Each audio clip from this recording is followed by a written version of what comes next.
ತುಂಬಾ ದಿನ ಆದ್ಮೇಲೆ ರಿವ್ಯೂ ಕೊಡ್ತಾ ಇದ್ದೀನಿ. ಏನಕ್ಕಂದ್ರೆ ಆ ಸಿನಿಮಾಗಳೆಲ್ಲ ನೀವೆಲ್ಲ ನೋಡ್ತಾ ಇದ್ದೀರಾ, ಒಳ್ಳೊಳ್ಳೆ ಸಿನಿಮಾಗಳು ಬರ್ತಿದೆ. ಬಟ್ ಸೂರ್ಯ ಅಣ್ಣ ಅನ್ನೋ ಒಂದು ಸಿನಿಮಾ ನಿಮ್ಗೆ ಹೆಂಗ್ ಹೇಳ್ಬೇಕಂದ್ರೆ, ನಾವು ಒಬ್ರು ನೋಡಿದ ತಕ್ಷಣ ರೌಡಿ ಅಂತ ಅಂತೀವಿ, ಮತ್ತೆ ಕ್ರಿಮಿನಲ್ ಅಂತ ಅಂತೀವಿ, ಇದೆಲ್ಲ ನಾವು ಮಾತಾಡ್ತೀವಿ. ಬಟ್ ಅವ್ರಿಗೂ ಒಂದು ಮಗು ತರ ಮನ್ಸಿರುತ್ತೆ. ಅವ್ರು ಏನಕ್ಕೆ ಹುಡ್ತಾನೆ ಯಾರು ಕ್ರಿಮಿನಲ್ಸ್ ಆಗಲ್ಲ.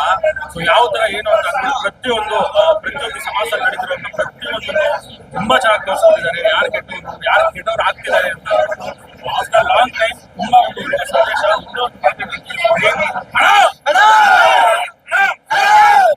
ಎಲೆ ಅಡಿಕೆ ಹಾಕ್ತಾರೆ ಸುಣ್ಣ, ಎಲೆ ಅಡಿಕೆ ಹಾಕ್ತಾರೆ ಸುಣ್ಣ, ಫುಲ್ಲು ಮಾಸ್ ಇಂಟರ್ನಲ್ ಸಿನಿಮಾ ಅದೇ ಸೂರ್ಯ ಅಣ್ಣ.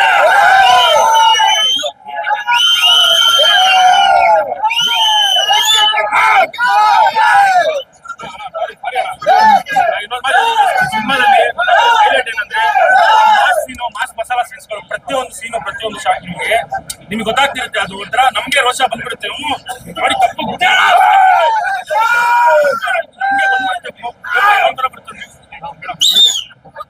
ಬ್ಯೂಟಿಫುಲ್ ಹೀರೋಯಿನ್ ಇದ್ದಾರೆ ನೋಡಿ. ಅದೊಂದು ಸಾಂಗ್ ಇದೆ, ನೀನನ್ನ ದೇವತೆ ಅಂತ ಸಾಂಗ್. ಮತ್ತೆ ಇನ್ನೊಂದು ಮಾತಾಡಿ ಕೇಳಿಸ್ಕೊಳ್ಳಿ, ಸಿನಿಮಾದ ಒಂದೊಂದು ಸಾಂಗು ವಿಜಯ್ ಪ್ರಕಾಶ್ ಅವರು ಆಡಿದ್ದಾರೆ, ಕೈಲಾಶ್ ಅವರು ಆಡಿದ್ದಾರೆ, ಆಂಟನಿ ದಾಸ್ ಅವರು ಆಡಿದ್ದಾರೆ, ಇಷ್ಟು ಜನ ಆಡಿದ್ದಾರೆ. ಒಂದೊಂದು ಮಾತಾಡ್ತೀವಿ ರೌಡಿಸಮ್